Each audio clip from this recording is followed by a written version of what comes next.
Hello students, we are starting our chapter number 4, Nutrition in Living Organisms. विद्यार्थी मित्रांनो, आपण आपला जो विज्ञानातील चौथा पाठ आहे सजीवातील पोषण याची माहिती घ्यायला सुरुवात केलेला आहे. यामध्ये आपण वनस्पतींचं पोषण कसं होतं याची माहिती अतिशय बारीक अशी पाहिलेली आहे. We are see here how to nutrition process in plants, and now today we start here nutrition in animals. आज आपण प्राण्यातील पोषण या भागाला आता सुरुवात करत आहोत. जसं वनस्पतींचं पोषण प्रक्रिया असते तशी प्राण्यांची सुद्धा पोषणाची जी काही क्रिया आहे त्याची माहिती आज आपण घेणार आहोत. So today we see about nutrition in animals. This concepts refers to the body's need to nutrients, mode of ingesting food and its use in the body. जसं वनस्पती आपल्या पोषणाची आपल्या वाढीसाठी पोषणाची गरज भासवतात, तसं सजीवसुद्धा प्राणीसुद्धा आपल्या शरीराला असणारी पोषक तत्वांची जी गरज आहे, त्यांच्या अन्नग्रहणाची जी पद्धत आहे, त्याच्या शरीरामध्ये त्याचा होणारा वापर, या सगळ्याची माहिती आता यात घेणार आहोत. आता मग अन्नामध्ये असणारे विविध पोषक घटक कोणते आहेत? Which are the various nutrients in foods we see here. शरीराच्या सर्व क्रिया सुरळीतपणे होण्यासाठी जे काही आवश्यक असणारे घटक आहेत ते आपल्याला घटक अन्नापासून मिळतात. Nutrients necessary for various activities of the body are obtained from various foods, and they are supplied to the various parts of to the body through blood. आणि हे रक्ताद्वारे आपल्या शरीराला आवश्यक असणारे घटक पुरवले जातात. मग आपण जे काही अन्न सगळं खातो ते जसंच्या तसं अन्नात मिसळतं का? तर नाही. त्यासाठी अन्नाचे रूपांतर रक्तात मिसळेल अशा विद्राव्य घटकामध्ये व्हावं लागतं. We eat the some foods, different foods, and these foods not mix with blood as it is. It needs to convert in to soluble form that can easily mix in blood. So nutrition in animals involves various steps from ingestions to egestions. बघा, प्राण्यामध्ये हे अन्न जातं ते विद्राव्य घटकामध्ये रूपांतर होऊन रक्तात मिसळावं लागतं, आणि ही जी प्रक्रिया आहे पोषण प्रक्रिया अन्नग्रहणापासून सुरू होते ते उत्सर्जनापर्यंत संपते. याचे जे विविध टप्पे आहेत ते टप्पे महत्त्वाचे आहेत. So steps in nutritions, these are the first step is injections. म्हणजे पहिला टप्पा आहे पोषणाचा अन्नग्रहण. यात अन्न शरीरात घेतलं जातं. Food is taken in to the body. Second step is digestion, पचन, conversion of food into simple soluble forms.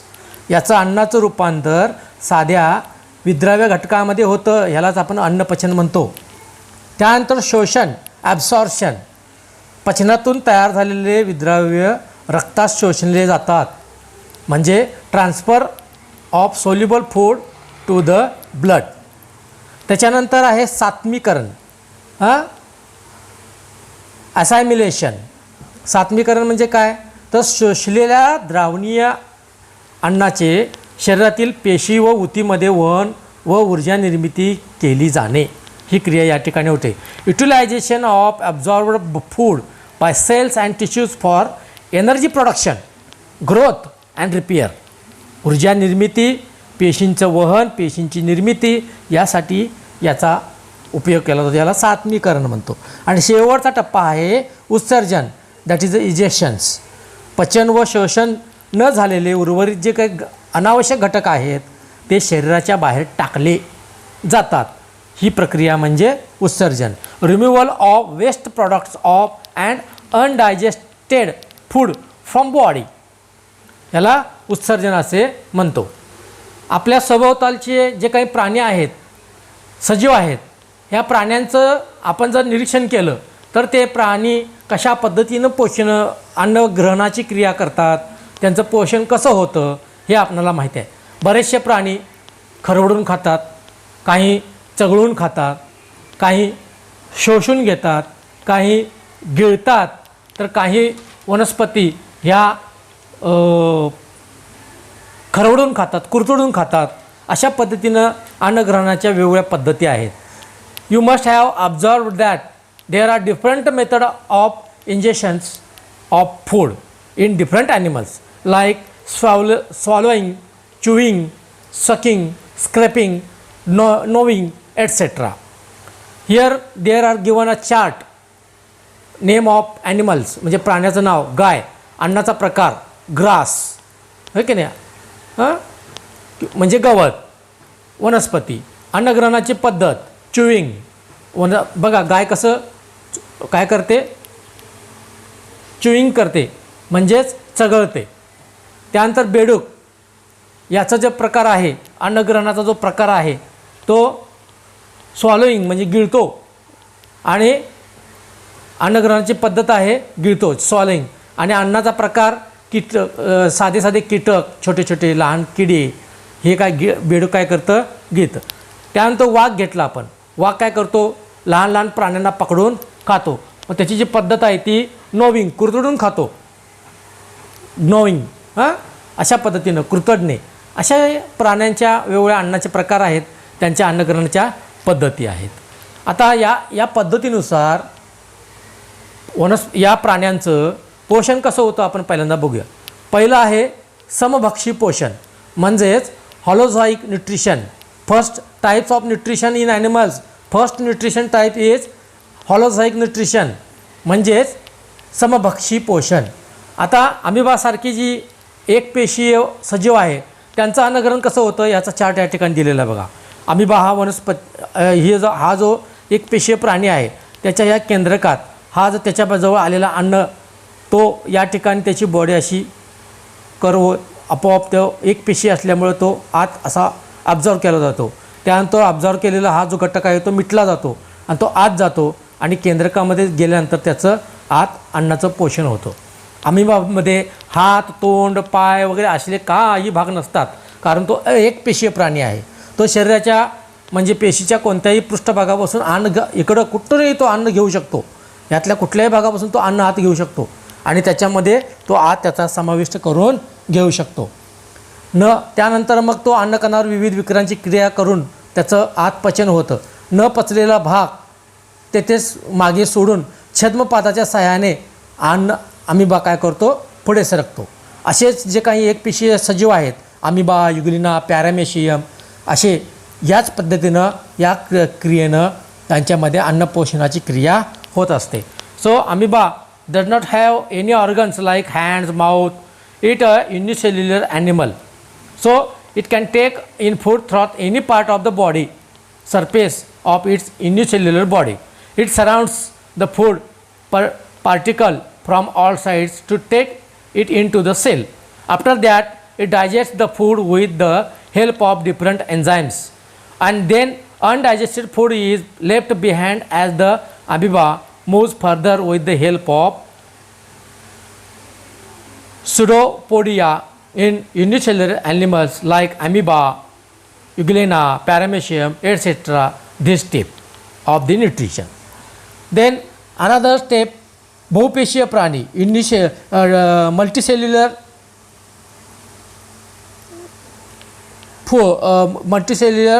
Part of the animals. बहुपेशीय प्राण्यामध्ये तोंडाने अन्नग्रहण होते. कीटकामध्ये अन्नग्रहणाकरता त्यांना जे काही मुखावे असतात त्यांना असे नळकांडे असतात, झुरळाला किंवा नाकतोड्याला.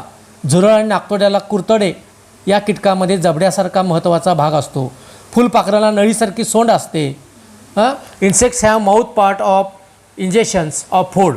For example insects like the cockroach and gross hoppers which nibble jaw like mouth parts. And also butterflies suck food with a tube like proboscis. Then mosquitoes and bed bugs use a needle-like mouth part to purse and a tube-like mouth part to suck blood or other fluids. That's the nutrition type in these insects. अशा पद्धतीनं काही कीटकांच्या मध्ये हे पोषणाची क्रिया या ठिकाणी.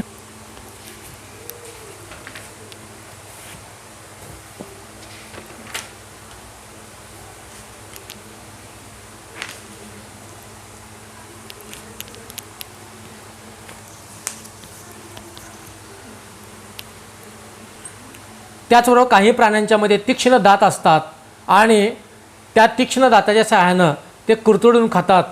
त्याचबरोबर गाय म्हैस यांना मोठमोठे दात असतात, त्याच्यामुळं ते रवंत करतात, च्युईंग करतात. Some animals have sharp teeth and some animals have big teeth, so they can chewing or gnawing of nutritions this method. आता अन्न प्रकारानुसार प्राण्यांचे अन्न जे प्रकार आहेत त्या प्रकारानुसार प्राण्यांचे खालील प्रकारे पडतात बघा. So according to type of food animals can be classified as. First type is herbivores म्हणजे शाकाहारी प्राणी. Herbivores use plants directly in their food. For example grazing animals, granivores, frugivores, fruit eaters etcetera. तर शाकाहारी प्राणी हे वनस्पतीचा प्रत्यक्ष वनस्पतीचा भाग अन्न म्हणून उपयोग करतात, म्हणजे फक्त वनस्पती खातात, त्यांना आपण शाकाहारी प्राणी म्हणतो. मग जसे गवत खाणारे असतात, अन्नाचे फळे खाणारे असतात, म्हणजे वनस्पतीचे बिया खातात काही प्राणी वनस्पतीच्या, असे शाकाहारी प्राणी आहेत. त्यानंतर मांसाहारी प्राणी carnivores means who ate the animals that depend on other animals for their food are carnivores. म्हणजे इतर प्राण्यांचे मांस हे अन्न म्हणून खातात, त्यांना आपण मांसाहारी प्राणी म्हणतो. प्राणी अन्नासाठी अप्रत्यक्षपणे मांसाहारी प्राणी अप्रत्यक्षपणे मग वनस्पतीवर अवलंबून असतात. जसे शाकाहारी प्राण्यांना खाणारे कीटक, म्हणजे जसं शाकाहारी प्राणी खातात, शाकाहारीवरती अवलंबून असणारे प्राणी आहेत, त्या प्राण्यांना हे मांसाहारी प्राणी खातात. किंवा कीटकसुद्धा हे प्राणी खातात, त्यांना आपण मांसाहारी प्राणी असे म्हणतो. त्यानंतर मिश्राहारी प्राणी ऑमनिवर्स मीन्स मिक्स्ड. काही animals that obtain their food from both plants and animals are called omnivores. म्हणजे जे काही प्राणी आहेत ते अन्न वनस्पतीच्या माध्यमातूनही खातात आणि काही प्राण्यांना मारूनसुद्धा खातात, त्यांना मिश्राहारी प्राणी असे म्हणतो. फॉर एक्झाम्पल्स मंकी, चिंपांजीज आणि आपण मनुष्य ह्युमन, जसे वानर, माणूस, चिंपांजी हे मिश्राहारी आहेत. त्याचबरोबर मांजर, कुत्रा हे मिश्राहारी आहेत. सो म्हणजे ते काय करतात, शाकाहारी पण आहेत आणि मांसाहारी पण आहेत. आपण भाकरी, वनस्पतीपासून तयार होणारे जे अन्न आहेत ते पण खातो आणि मांस पण खातो, म्हणून आपण मिश्राहारी. कुत्रा बघा भाकरी खातो, भात खातो आणि काही मेलेल्या जनावरांचे अवशेषसुद्धा खातो. मांजर दूध पण पितं आहे, उंदीर पण खातं आहे, या पद्धतीनं. So there are omnivores. त्याच्यानंतर चौथा प्रकार आहे स्वच्छताकर्मी म्हणजे स्कॅव्हेंजर्स.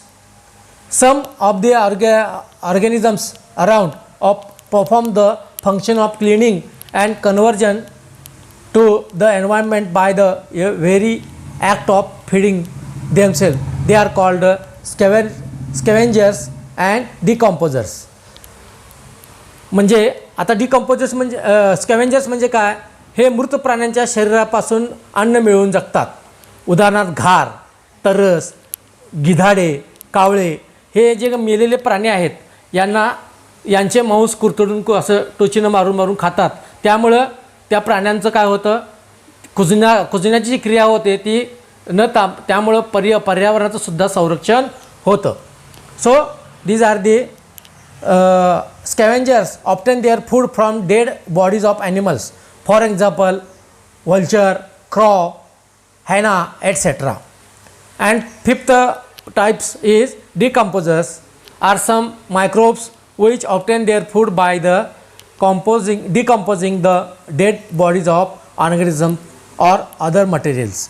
बघा हे काय करतात, विघटक म्हणजे काय करतात, काही सूक्ष्मजीव जे आहेत ते मेलेल्या शरीराचे अवशेष तसेच काही पदार्थ कुजवून त्यापासून अन्न मिळवतात आणि मग नैसर्गिक पदार्थाच्या कुजण्याच्या प्रक्रियेमधून सूक्ष्मजीवांचे हे काय होते, पोषण होते. बघा आपण जे काही जनावर आहेत मेलेली टाकल्यानंतर कुत्री मांजरी आपण मेलेली टाकतो आणि काही दिवसांनी बघतो त्यांचा नुसता हाडाचा सांगाडा राहतो. मग हे गेलं कुठं, तर काही सूक्ष्मजीव आहेत लहान लहान, हे सूक्ष्मजीव त्यांचं सगळं जे कुजण्याची प्रक्रिया करतात आणि ते कुजण्याची प्रक्रिया झाल्यामुळं त्यांच्यापासून जमिनीमध्ये उत्कृष्ट असं डिकम्पोजिशन होतं, म्हणजे विघटन होतं. ते करतात कोण, सूक्ष्मजीव, मायक्रोब्स. त्याच्यानंतर पुढचा पोषणाचा प्रकार आहे तो म्हणजे मृतोपजीवी पोषण, saprozoic nutrition. Some insects, unicellular animals etcetera obtain the nutrients by absorbing the liquid organic material from the dead bodies of other animals or from the environment. This is saprozoic nutrition. Example, houseflies, ants, spiders, etc. बघा काही कीटक जे आहेत ते एकपेशीय सूक्ष्मजीव हे मृत शरीरातील किंवा आजूबाजूच्या वातावरणातील द्रवरूप सेंद्रिय पदार्थांचं पोषण करतात आणि त्यांचा अन्न म्हणून उपयोग करतात. यालाच मृतोपजीवी पोषण असे म्हणतात. जसे कोळी म्हणा, मुंग्या म्हणा, घरमाशा हे या पद्धतीनं पोषण करतात. आणि शेवटचं पोषण आहे परजीवी पोषण, म्हणजे parasitic nutrition. Have you seen small animals on the bodies of animals like dogs, of buffaloes, which are those small animals. From where do these little animals obtain their food? Some animals depends upon other animal for food. बघा घरातील कुत्रा, गोठ्यातील म्हैस किंवा गाढव, घोडा यांच्या प्राण्यांच्या शरीरावर तुम्ही लहान लहान असे गोचिडसारखे प्राणी वगैरे बसलेले बघितले असणार. मग हे प्राणी काय करतात, या प्राण्यांच्या शरीरावर बसून त्यांच्यातीलच अन्न शोषून घेतात, रक्त शोषून घेतात आणि आपलं पोषण करतात. Some animals live on the other surface of body other animals and obtain their food by sucking their blood. These are called ectoparasitic and nutrition, and such animals are called ectoparasitics. For example, louse, bedbug, tick, etc. बघा काही जी प्राणी आहेत इतर प्राण्यांच्या पृष्ठभागावर राहून त्यांचं रक्त शोषून घेतात, जसे उवा, गोचीड, ढेकूण, याला बाह्य परजीवी पोषण म्हणतात. मच्छर, डास, मॉस्किटो हे सुद्धा आपल्या शरीरातील रक्त शोषून घेऊन काय करतात बघा, आपलं पोषण करतात. म्हणून यांना काय म्हणतात, बाह्य परजीवी पोषण. बाहेर राहून आपल्या शरीरात दुसऱ्याच्या शरीरातील रक्त शोषून घेतात. त्याचबरोबर आणखी काही कीटक आहेत, ते कीटक आत राहून, उदाहरणार्थ पट्टकृमी, गोलकृमी, जंत असे शरीराच्या आत आपल्या जठरात किंवा आतड्यामध्ये असतात. ते आपल्या शरीरातील आत राहून काय करतात, हे प्राणी आपलं रक्त किंवा काही घटक शोषून घेऊन जगतात जंतासारखे. यांना अंतःपरजीवी शोषण असे म्हणतात. Parasitic nutrition. Animal like tapeworm and round worms like inside the body of other animals and they obtain their food. This is endoparasitic nutrition, and these animals are known as endoparasites. So these are the types of animals of the nutrition. इथं हा पाठ संपलेला आहे.